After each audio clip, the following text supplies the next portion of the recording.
వచ్చిన వాళ్ళ ముందు నా పరువు తీయడానికి ఇదంతా చేసింది.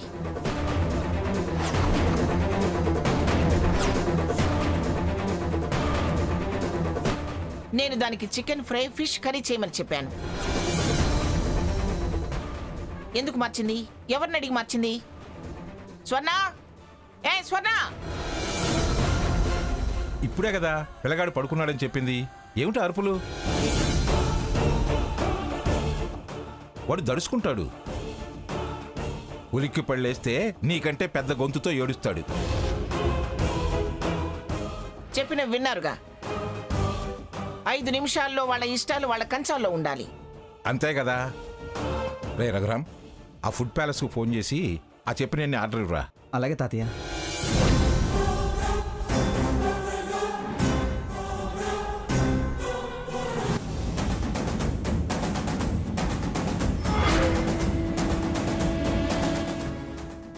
ఒక్క 2 నిమిషాలు వెయిట్ చేయండి. మీరు తినాల్సినవన్నీ వచ్చేస్తాయి. లక్ష్మి, అవన్నీ వడ్డించండి.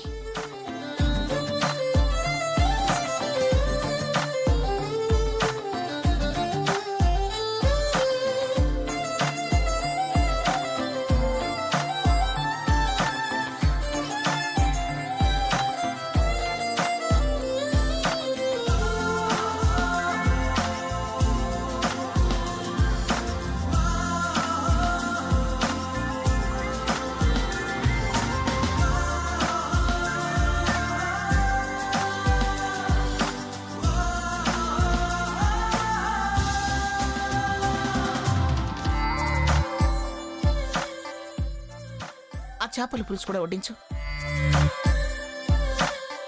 లక్ష్మి, ఆ చికెన్ ఫ్రై కూడా వడ్డించు. ప్రత్యేకంగా మీ రుచులన్నీ అడిగి తెలుసుకున్నాను. ఇష్టంగా తినండి, మొహమాట పడకండి. నాకు తృప్తిని మిగిల్చండి. నా అతిథులు ఎవరు అసంతృప్తిగా వెళ్ళడం నాకు ఇష్టం ఉండదు. ఏమే సీత, దాన్ని మీరు అడగలేదా? అది మీకు చెప్పలేదా?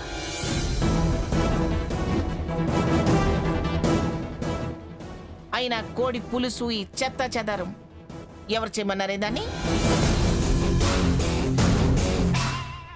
అది మర్చిపోయిందనుకో. పోనీ నువ్వైనా అత్తయ్య గారు ఏం చేయమన్నారని నన్ను అడగచ్చు కదా. అమ్మమ్మ గారు మీరేం వండమన్నారని నువ్వైనా నన్ను అడిగే పని లేదా? మీరు మీ ఇష్టానికి వండి వార్చేస్తే వాళ్ళు కష్టంగా తిని మనసులో బాధపడుతూ వెళ్ళరా? నచ్చలేదే, మీరు చేసిన పని నాకు అస్సలు నచ్చలేదు. మీ చెల్లెల పద్ధతి రోజు రోజుకి నాకు నచ్చకుండా పోతుంది. ఏమిటా చూపు? ఎవరి ముందు అంటున్నానని రోషానికి పోవటం కాదు.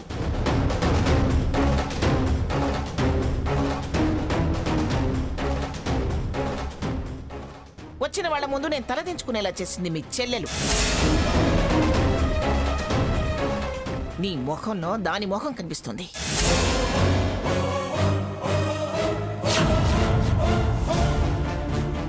మీరు తినండి, మీరు తినండి.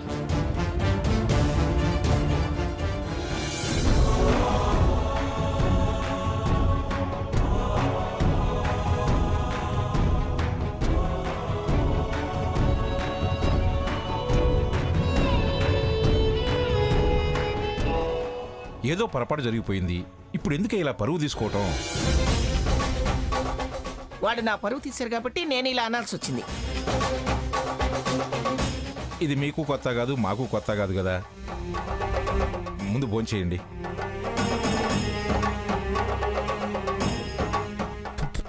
చిచి చిచి, ఉప్పు కషాయం అసలు ఏం బాగాలేదండి.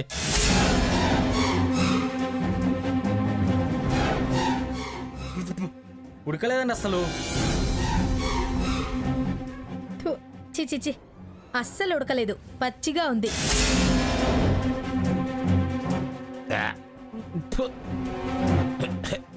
ఏమైంది? చండాలంగా ఉంది. నాకు కూడా కొంచెం ఆ చేపల పులుసు వేయండి.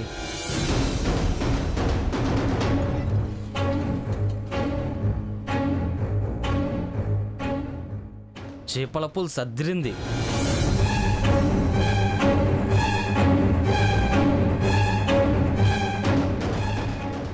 చేతితో ఇంట్లో వండినవి చాలా బాగున్నాయండి, అమృతంలా ఉన్నాయి. అదేంటి అవి అడుగుతున్నారు? ఇప్పుడు తెప్పించినవి బాగులేదా? పేరుకి ఫుడ్ ప్యాలెస్ అవ్వచ్చు కానీ ఈ కర్రీస్ ముందు అవి వరస్ట్. అమ్మా, ఆ కోడి కూర పులుసు కొంచెం వేయమ్మా.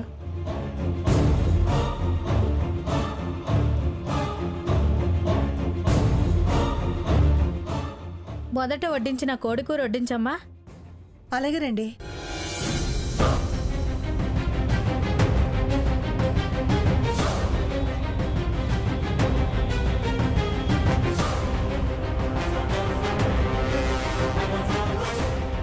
చాలా బాగున్నాయి కర్రీస్.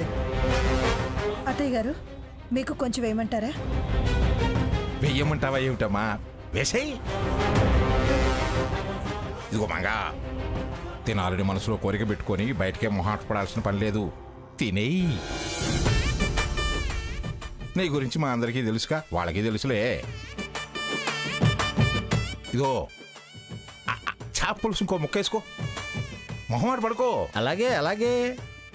ఇదిగో చికెన్ వేయించుకోమా, కొంచెం బాగుంది. లక్ష్మి, నాకు కూడా కొంచెం. అలాగే మావయ్య.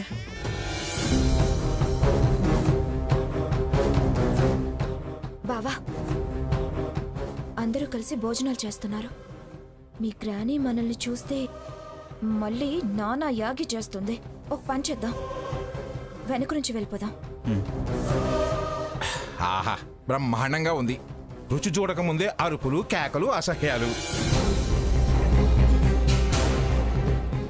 చూడు, ఇంటి వంటని ఎలా ఆవురు మంటూ తింటున్నారో, ఎలా మెచ్చుకుంటున్నారో. డబ్బులు బొక్కే గాని ఒక్క ముక్క కూడా నోట్లో పెట్టుకో బుద్ధి కాలేదు. అమ్మా లక్ష్మి, మావయ్య, ఎవరు చేశారో గాని ఈ కోడి పులుసు మాత్రం అదిరిందమ్మా. ఎవరేంటి మావయ్య, మన సీతే. ఎవరు? అదే స్వర్ణ సీత కలిసి చేశారంటున్నాను. అనవసరంగా తొందరపడ్డానా? మంగమ్మ గారు, మా ఇష్టాల కన్నా మీ మనవరాళ్ళు చేసినవే అద్భుతంగా రుచిగా ఉన్నాయండి.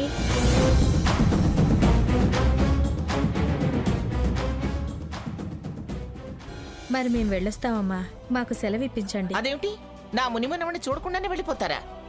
రండి, పైకెళ్ళి నా మునిమనవని చూసి వెళ్ళండి. నిద్రపోయే పిల్లాన్ని తొలిసారిగా చూసి వెళ్ళటం పద్ధతి కాదంటారు. మరోసారి వచ్చినప్పుడు చూస్తాంలేండి. దీన్ని హాస్టల్లో జాయిన్ చేయాలి. 3 గంటలకల్లా రమ్మన్నారు. దీనికోసం వస్తూ ఉంటాం కదా, వచ్చినప్పుడల్లా మీ మునిమనవన్ని చూసెళ్తాం. సరే సరే, వస్తామండి. వెళ్ళొస్తామండి. మంచిదండి. వెళ్ళండి.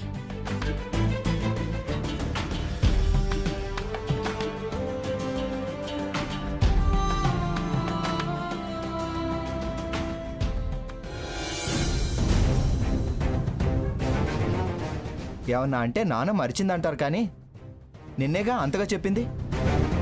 అసలు స్వర్ణ చేయాల్సిన వంట నువ్వెందుకు చేసావు? తను తినాల్సిన తిట్లు నువ్వు తినాల్సిన అవసరం ఏమొచ్చింది? ఎవరు చేస్తే ఏంటి? ఎవరు చేస్తే ఏం కాదు. అసలు నాన్నమ్మ చెప్పిన వంటలు కాకుండా వేరే ఎందుకు చేసావు? తన తప్పుకు కారణం నువ్వన్నట్టుగా అంతమందిలో నాన్నమ్మ నిన్ను తిడుతుంటే నాకెంత బాధేసిందో తెలుసా? నువ్వు అసలు నా గురించి, నా బాధల గురించి ఆలోచించవా? ఆవిడికి కారణాలు అవసరం లేదు. ఎవరినో ఒకరిని కారణం చేసి తిడుతూనే ఉంటుంది. అయినా మన ఇంటికి వచ్చిన వాళ్ళకి మనకు నచ్చినవి చేసి పెడతాం, కానీ వాళ్ళకి నచ్చినవి చేసి పెట్టాలని కొత్త రూల్ ఏంటి? నానమ్మ వాళ్ళని కనుక్కునే చేయమందిగా. ఆయన స్వర్ణేది ఇన్నంటుంటే తప్పు నాదే అని చెప్పాల్సిన బాధ్యత తనకు లేదా? నిన్నంటుంటే చాటుగా ఉండి విని ఆనందిస్తుందా? అలాంటి వాళ్ళ మీదనా నువ్వు ప్రేమ చూపించేది? నానమ్మ అనడం కాదు, నిన్ను చూస్తుంటే కాదు, చూడాలంటేనే నాకు అసహ్యం వేస్తుంది. నా భార్య అని చెప్పుకోవడానికి సిగ్గుపడేలా చేస్తున్నావు. మూర్ఖుల్ని ఉద్ధరించడం కోసం నీ కాపురంలో నువ్వే నిప్పులు పోసుకుంటున్నావు. మారు సీత, నీ పద్ధతి మార్చుకో, లేకపోతే నేను మారాల్సి వస్తుంది. ఆ మార్పు మన మధ్య దూరాన్ని పెంచుతుంది. ఏంటి బావా, మళ్ళీ ఏమైంది? ఎందుకు అక్క మీద అరుస్తున్నావు? చేయాల్సిందంతా చేసి మళ్ళీ ఏమైందని అడుగుతున్నావే?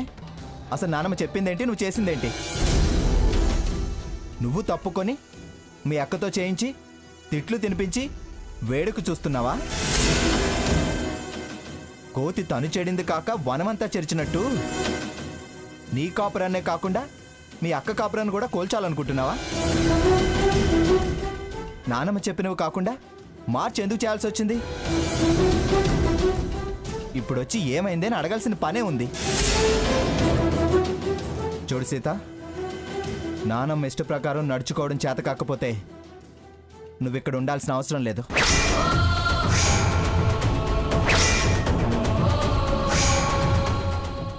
పో అవతలకి. బావా ఏంటా మాటలు? నీతో నాకు మాటలు అనవసరం. పో అవతలకి. అనవసరంగా అంతమందిలో అని సీత చేత కన్నీళ్లు పెట్టించావు. ఇది మంచిది కాదు మంగ. నీ పద్ధతి నాకేం నచ్చటం లేదు. అవునండి, తొందరపడ్డానేమోనని నాకు కూడా బాధగానే ఉంది. అసలు దీనంతటికీ కారణం ఆ మూర్ఖపుది. స్వర్ణ, ఏయ్ స్వర్ణ! పద, నానమ్మ పిలుస్తుంది. పొద్దున్నుంచి తప్పించుకున్నావు, ఇప్పుడు తప్పించుకునే ఛాన్సే లేదు. నీ మూలంగా సీత అనవసరంగా మాటలు పడింది. అంతకు 100 రెట్లు నువ్వు మాటలు పడాలి, నేను వినాలి. పద. రఘు, దాని చెయ్యి వదులు. సిగ్గులేదా? ఇప్పుడు కూడా ఈవిడ్ని సపోర్ట్ చేస్తావా? చెయ్యి వదలటం కాదు, నానమ్మ దగ్గరికి తీసుకువెళ్ళి పట్టిన దెయ్యం వదిలిస్తా. పద. రఘు, నేను చెప్పేది విను. రఘు, రా. రఘు.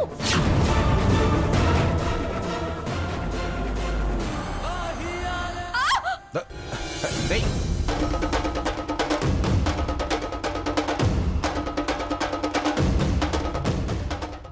ఏమిటి పిలిస్తే వినిపించట్లేదా? తను రావడం కాదు నానమ్మ, నేనే లాక్కొచ్చాను. పెట్టు, పెట్టాల్సిన గడ్డి గట్టిగా పెట్టు. బుద్ధొచ్చేలా చెయ్యి. 10 మందిలో నీ పరువు తీసినందుకు తగిన పనిష్మెంట్ ఇవ్వు. నేనంటే అంత లెక్కలేంతనమా నీకు? పనిమాలా పిలిచి ఫలానా ఫలానా చేయమని లిస్టు రాసి మరీ ఇచ్చా. వక్ర బుద్ధితో వంకర వేషాలు వేస్తావా? హోటల్ నుంచి తెప్పించినవి కూడా బాగుండకపోవటం వల్ల సరిపోయింది. లేకపోతే నువ్వు చేసిన గడ్డి తిని నా మోహన ఉమ్మేసిపోయేవాళ్ళు. రాసుకున్న లిస్ట్ ఎక్కడో పోయిందమ్మమ్మ. పళ్ళు రాలిపోతాయి. లిస్టు పోతేనే ఆ లిస్టు చెప్పిన దాన్ని నేనున్నాను కదా. మళ్ళీ నా దగ్గరకు వచ్చి అడిగితే నీ కిరీటం ఏమైనా కింద పడిపోతుందా? నువ్వు చేసిన వెధవ పనికి తొందరపడి అనవసరంగా సీతను తిట్టాను. మంగ, ఏదో ఒకటి బాగున్నాయని తృప్తిగా తినలేరు కదా. చెడిపోయిన పెళ్లికి బాజా భజించలేలాగా ఇప్పుడు ఈ అరుపులు కేకలు అవసరమా? అవసరమే. నాకు ప్రతిదీ అవసరమే. నా లెక్క నాకుంది. తప్పు తప్పుకి ఒక్క లెక్కేసే షరతుంది. రఘురామ్, ఒక్కల డబ్బా పట్టారా?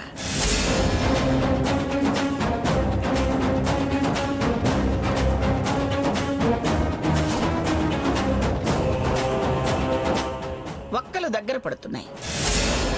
నీ అక్క బతుకు చెక్కలైపోతుంది. ఇప్పటికైనా ఈ తలతిక్క వేషాలు మానుకో. చాలా నీ నిర్వాకం. ఒక్కలు తగ్గిపోయేలా చేస్తున్నావు. ప్రతి ఒక్క నీ అక్క బ్రతుక్కి గండం అవుతుంది. సీత, సీత!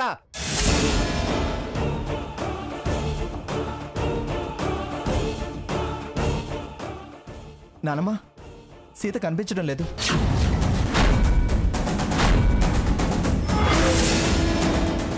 కనిపించట్లేదా? అవును నానమ్మ.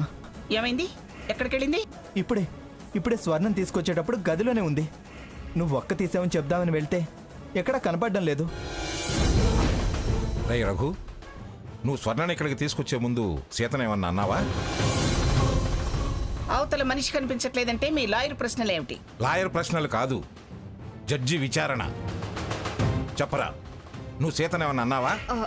అది బావా అక్కని తిట్టాడు తాతయ్య. రేయ్ నిన్ను!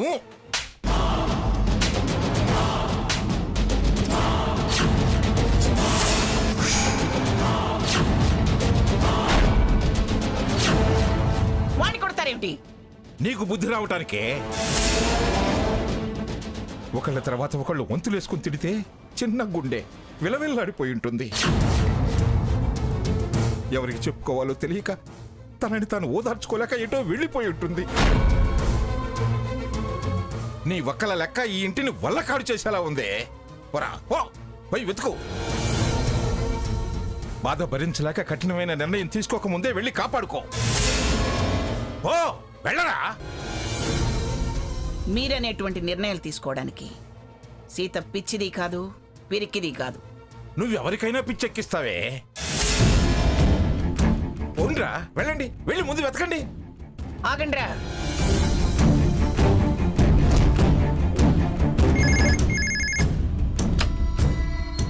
హలో సావిత్రి, చెప్పండి పిన్ని గారు. సీత అక్కడికి వచ్చిందా? రాలేదు పిన్ని గారు. ఏ ఇక్కడికి వస్తానందా? ఇప్పుడే వస్తానని వెళ్ళింది. ఒకవేళ అక్కడికి వచ్చిందేమోనని ఫోన్ చేశాను.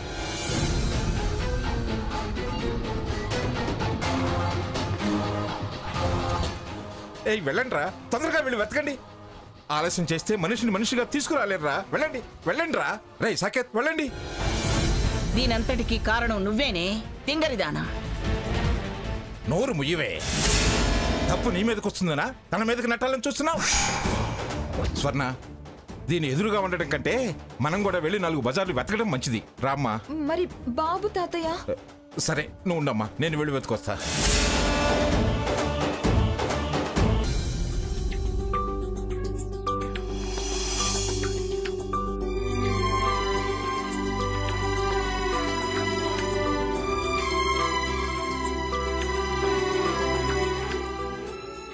ఏమండి, ఒక్క 2 నిమిషాలు.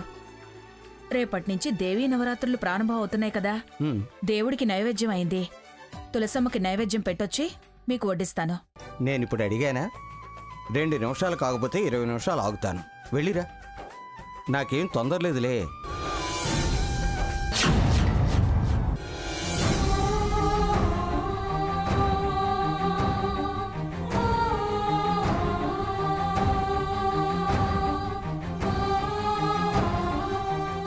గౌరీదేవి, నా కూతుళ్ల కాపురాలు చల్లగా సాగేట్టు దీవించు తల్లే.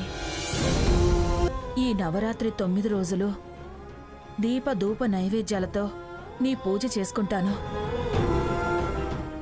నేనేం భోగభాగ్యాలు కోరటం లేదమ్మా.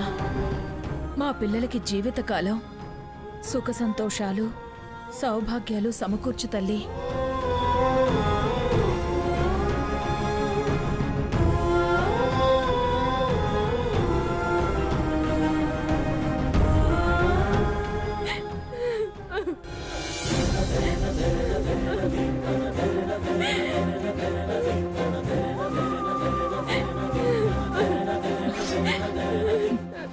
సీత, అమ్మా సీత, ఏమైందే?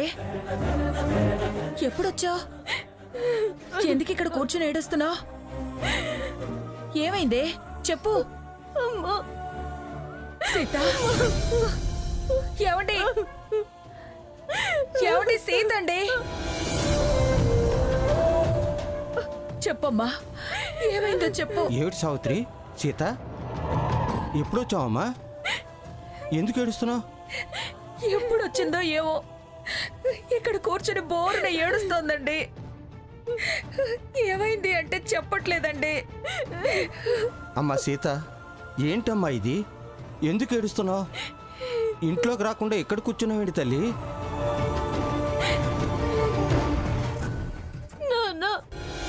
సీత, ఏంట్రా, ఏమైందిరా? ఇందాక పిన్నిగారు సీత వచ్చిందా అని ఫోన్ చేస్తే రాలేదు రాలేదు అని చెప్పాను. ఇది వాళ్ళకి చెప్పకుండా ఇక్కడికి వచ్చి ఇలా ఏడుస్తుందంటే అక్కడేదో పెద్ద గొడవే జరుగుతుందండి. అసలు ఏం జరిగిందమ్మా? ఏం చెప్పమంటావు నాన్న? ఇదంతా నా కర్మ, నా జన్మ నక్షత్రము, నా దోషము, నా పేర్లో ఉన్న కష్టము. అరణ్యవాసాలు నాకు రానున్నాయేమోనని భయంగా ఉంది నాన్న. ఆ రామాయణంలో ఆ రాముడు సీతను అనుమానిస్తే ఈ రఘురాముడు నన్ను అసహించుకుంటున్నాడు.